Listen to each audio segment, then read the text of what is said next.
Hello friends, welcome to our channel chemistry with SK. तो चलो दोस्तों, हम देखते हैं अब इलेक्ट्रॉनिक कॉन्फ़िगरेशन। लेकिन इलेक्ट्रॉनिक कॉन्फ़िगरेशन के पहले हमें देखना है ये तीन थ्योरीज। ये तीन थ्योरी ज़्यादा इंपॉर्टेंट है। So we will see this theories in short and then will see the electronic configuration with this particular diagram and we will see how to design or how to draw this diagram in easiest way so that any electronic configuration can be written.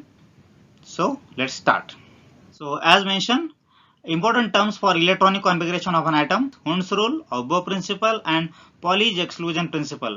So देखते हैं हम what are these theories in short. तो ये तीनों theories भी हो जाएंगे और हम electronic configuration भी easily learn करेंगे। तो Hund's rule में हम सबसे पहले देखेंगे types of orbitals. So these are the four types of orbitals: S, P, D and F. Okay, so these orbitals contain some electrons. So S contains 2 electrons, P contains 6 electrons, D 10 and F contains 14 electrons. So you may know or you should remember why these only electrons can be present in the respective orbitals. इतने electron क्यों बैठेंगे? The reason is actually if you see the S orbital, S contain only one subshell. It means only one box, only one window seat is available there. P contains 3 window seats or we can say 3 suborbitals. D contains 5 and F contains 7. It means हर एक orbital में, हर एक सब shell में 2 electrons maximum बैठ सकते हैं। तो yes में एक ही विंडो सीट है, तो इसमें मैक्सिमम 2 इलेक्ट्रॉन बैठ सकते हैं। तो इसमें 3 विंडो सीट है तो इसमें 6 इलेक्ट्रॉन बैठेंगे, इसमें 5 है तो 10 बैठेंगे, इसमें 7 है तो 14 इलेक्ट्रॉन बैठेंगे। तो you can remember this way, either in this way or in this way, that how many number of electrons can be possible in S, P, D and F orbitals. Hund's rule of maximum multiplicity. When two or more orbitals of equal energy or very close in energy are available, then electrons in the orbitals will be singly occupied or they will try to be unpaired first. It means they will not get paired immediately. They will try to be unpaired first. It means all the electrons in the orbitals will have the same spin. To maximize the multiplicity, it means they will try to be in unpaired form. Okay, so we'll see it. तो हम देखते हैं कि S orbital, P orbital, D और F orbital जो है इसमें electrons भरेंगे तो कैसे भरेंगे। तो देखिए, S में जब इलेक्ट्रॉन भरे जाएंगे तो 2 इलेक्ट्रॉन्स S में कैसे बैठेंगे। पहले अनपेड इलेक्ट्रॉन हो जाएगा, पहला अनपेड इलेक्ट्रॉन बैठेगा, फिर दूसरा इलेक्ट्रॉन वहीं पे पेयर अप हो जाएगा, क्योंकि S ऑर्बिटल में एक ही बॉक्स है, एक ही अवेलेबल सब ऑर्बिटल है, तो इसमें 2 इलेक्ट्रॉन इस तरह से बैठेंगे।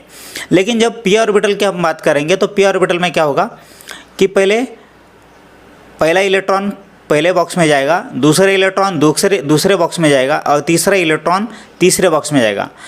डायरेक्टली पेयरिंग नहीं होगा। जब चौथा इलेक्ट्रॉन आएगा तभी पेयरिंग शुरू होगा, तब इलेक्ट्रॉन पहले ऑर्बिटल का पहले सबशेल में पेयर अप हो जाएगा, फिर पांचवा, फिर छठा।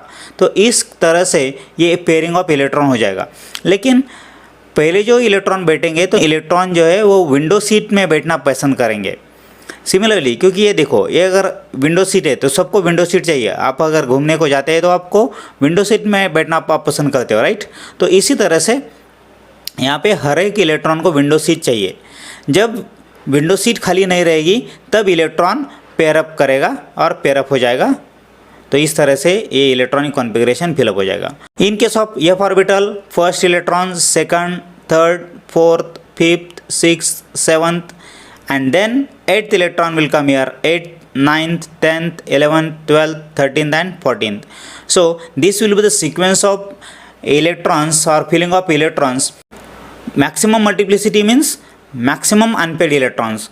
So Hund's rule के हिसाब से maximum electrons unpaired रहते हैं। So according to Hund's rule, maximum electrons will remain as unpaired electrons. Okay. Now we'll see second principle as Aufbau principle. According to the meaning of Aufbau, actually it is a German word for building up. It means how the electronic configuration is built up, that is shown here. So electrons are filled in the orbitals according to increasing order of energy levels. Okay, increasing energy levels, and it can be determined with the help of n plus L rule. n मतलब principal quantum number, that is main energy level, and L means azimuthal quantum number, which mentions about the subcell. Here from n plus L values we can identify that lower the value of n plus L, lower will be the orbital energy, and therefore that orbital will be filled first. But if two orbitals are having equal n plus L values, then orbital with lower n value will have the lower energy and that will be filled first, then the next orbital will be filled. n मतलब क्या है? n मतलब principal quantum number, मतलब main energy levels. आपको पता है कि 1 to 7 main energy levels रहते हैं. और l means azimuthal quantum number. Azimuthal quantum number मतलब the values are from 0 to 3, that is 0 stands for s orbital, 1 stands for p orbital, 2 stands for d orbital, and 3 for f orbital. It means these are the L values. When L values will be from 0 to 3, the name of orbital will be s, p, d and f. इसका मतलब यहाँ पे azimuthal quantum number से या L value से आपको orbital का पता चलेगा, s ऑर्बिटल p है, d है या f है. तो n प्लस L रूल हम कुछ एग्जांपल्स से क्लियर करते हैं. सपोज ये दोनों ऑर्बिटल है, इन दोनों में से कौन सा ऑर्बिटल पहले फिलअप किया जाएगा, ये अगर हमें n प्लस रूल से देखना है तो 3 मतलब principal quantum number is 3 and ये इसके लिए कितना वैल्यू रहेगा, तो 0. इसका मतलब 3 plus 0 n plus L value, this is n and this is L, right. So n plus L value कितना रहेगा इसके लिए, 3 प्लस 0 इज इक्वल टू 3.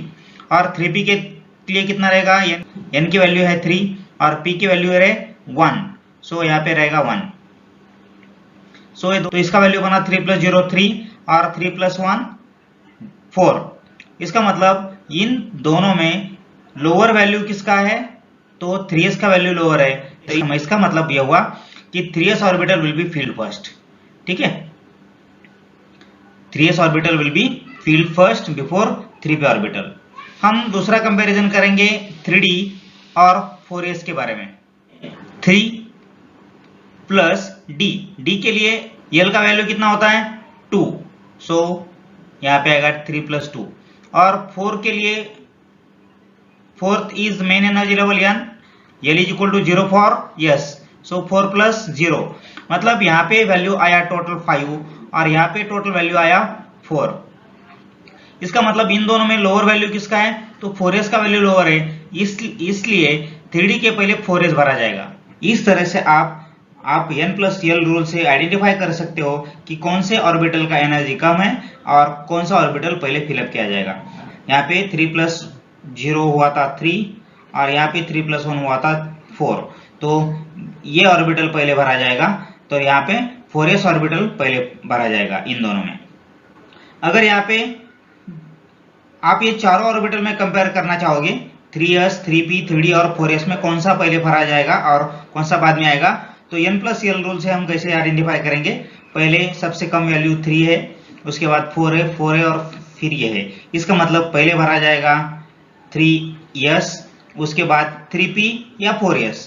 अब ये दोनों का वैल्यू सेम है, इसका भी वैल्यू 4 है, इसका भी वैल्यू 4 है, तो दोनों में कौन सा फिर भरा जाएगा पहले, कि जिसका n वैल्यू कम होगा. यहाँ पे n वैल्यू कितना है, यहाँ पे अगर आप देखते हो तो n वैल्यू 4 है और यहाँ पे n वैल्यू 3 है. इसका मतलब 3p पहले भरा जाएगा. इसका मतलब 3s के बाद भरा जाएगा 3p और उसके बाद भरा जाएगा 4s और उसके बाद भरा जाएगा ये 3d. तो हमने ये सिर्फ कंपैरिजन किया इन चारों ऑर्बिटल के बारे में.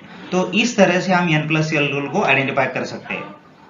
लेकिन आपको इतना सब कुछ करने की जरूरत नहीं है, आप एक शॉर्टकट याद रखिए. चलो देखते हैं. So we will see how to draw the above principal diagram and how to remember this. Actually it is very simple. You just have to see it carefully. You just understand it once, you will remember it forever. Okay. सबसे पहले देखिए आपको क्या करना है. आपको सिर्फ मैं अभी दिखा रहा हूँ वैसे आपको ऑर्बिटल्स लिखना है. आपको पता है कि s orbital, p orbital, d और f ऑर्बिटल है. पहले सेल में सिर्फ s रहेगा, दूसरे में s और p रहेगा, तीसरे में s p d रहेगा और फोर्थ सेल से s p d f. सो इस तरह से आपको सिर्फ लिखना है. लिखते समय इनके बीच में थोड़ा सा गैप छोड़ना है या फिर थोड़ा सा डिस्टेंस मेंटेन करना है. ये डायग्राम आप ड्रॉ करने के बाद सिर्फ आपको ये याद रखना है कि इलेक्ट्रॉन का जो फिलअप होने वाला सीक्वेंस है वो कैसे है, और इसके लिए हमें एरोज लिखना है, एरोज ड्रॉ करना है। तो वो कैसे लिखेंगे? सो याद रखिए, सिर्फ पहले जो 2 ऑर्बिटल्स है उसमें से सिंगल ऑर्बिटल्स में से हमें एरो पास करना है। हमारा ऑर्बिटल डायग्राम तैयार है। तो अभी हम देखेंगे एक्चुअली इसमें से इलेक्ट्रॉन कैसे पास होंगे। तो पहले 1s में इलेक्ट्रॉन जाएगा, फिर 2s में इलेक्ट्रॉन जाएगा। लेकिन इसको ध्यान रखने के लिए क्या करना होगा आपको, ये जो पहले वाले 2 ऑर्बिटल्स है 1s और 2s, उसमें से हमें सिंगल ऑर्बिटल में से एरो पास करना है, और उसके बाद उसके बाजू में जितने भी ऑर्बिटल आते जाएंगे उसमें से हमें एरो पास करते जाना है। मतलब आप देख सकते हो 1s और 2s की बाजू में जितने भी उसके बाद में ऑर्बिटल्स आते रहेंगे तो उनको इस पैरेलल लाइन की तरह से एरो पास करना है। मतलब उनका इलेक्ट्रॉनिक कॉन्फ़िगरेशन जो रहेगा इस सीक्वेंस में फिलअप हो जाएगा। आप लोग सिर्फ इसका 1 या 2 बार प्रैक्टिस करते हो तो ये आप अच्छे से याद रख सकेंगे।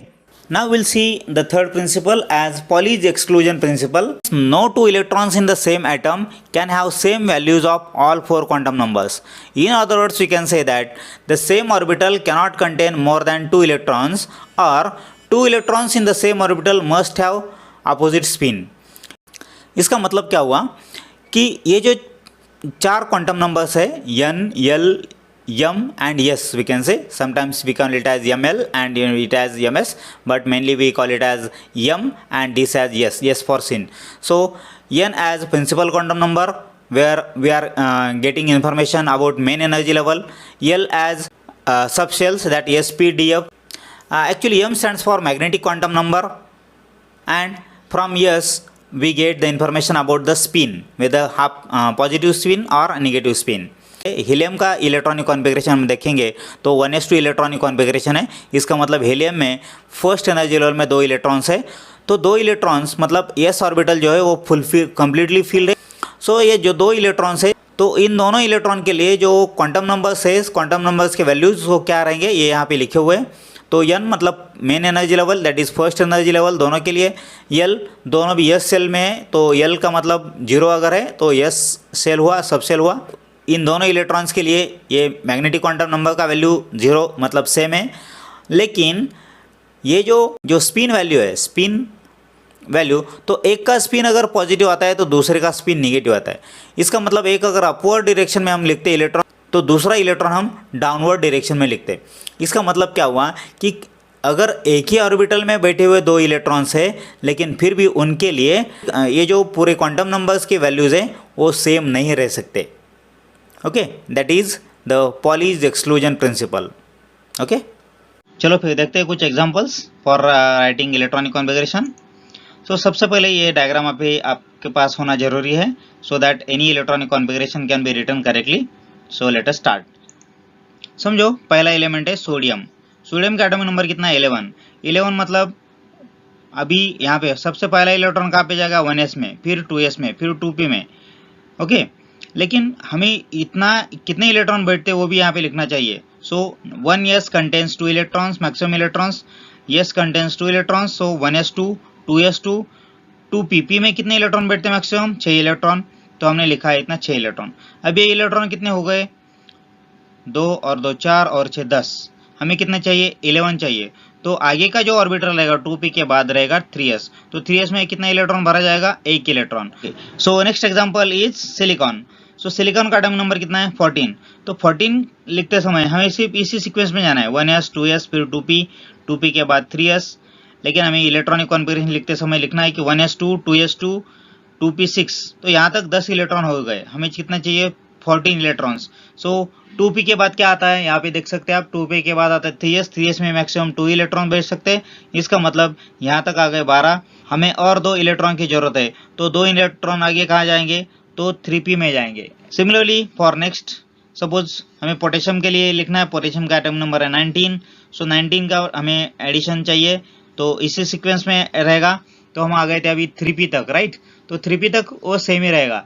हमें 19 इलेक्ट्रॉन लिखना है तो 2 और 2 4 और 6 10 12 और 6 18 हो गए।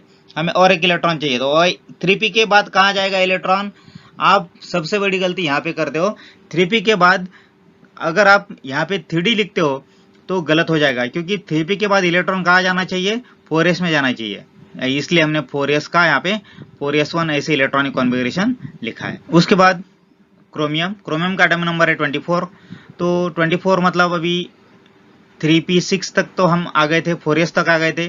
तो देखते हैं हम 4s तक आने के बाद, तो मतलब इतना इलेक्ट्रॉनिक कॉन्फ़िगरेशन तो सेम ही रहेगा।